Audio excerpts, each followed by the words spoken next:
নজর রাখবো পরবর্তী খবরে। দক্ষিণ দিনাজপুরে 6টি আসনই দখল করতে হবে তৃণমূল কংগ্রেসের। বৈঠকে কড়া বার্তা তৃণমূলের সর্বভারতীয় সাধারণ সম্পাদক অভিষেক বন্দ্যোপাধ্যায়।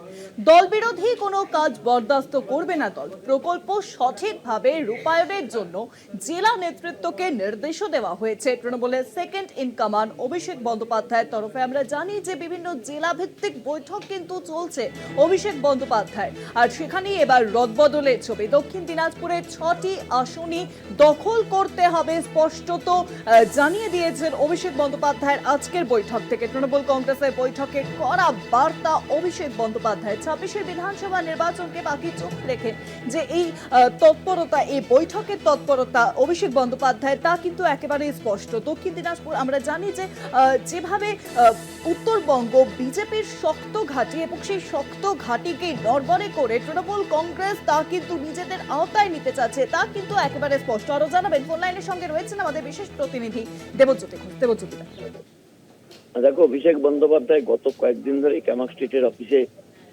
বিভিন্ন জেলার সাংগঠনিক নেতৃত্বের সঙ্গে কথা বলছেন। আজকে দুটি জেলা, যেমন দক্ষিণ দিনাজপুর এবং জঙ্গিপুর যে সাংগঠনিক জেলা, তাদের নেতৃত্বের সঙ্গে বৈঠক।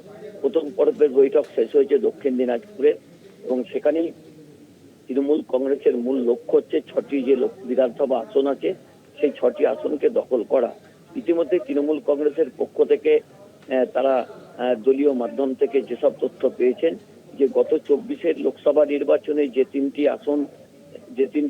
বিধানসভার আসনে তারা পরাজিত হয়েছিলেন এই বালুরঘাট লোকসভার মধ্যে, সেই 3টি জায়গাতে সাংগঠনিক পরিবর্তনের একটা ইঙ্গিত কিন্তু আজকের বৈঠকে পাওয়া গেছে, যা অত্যন্ত গুরুত্বপূর্ণ। তাদের বিরুদ্ধে দলের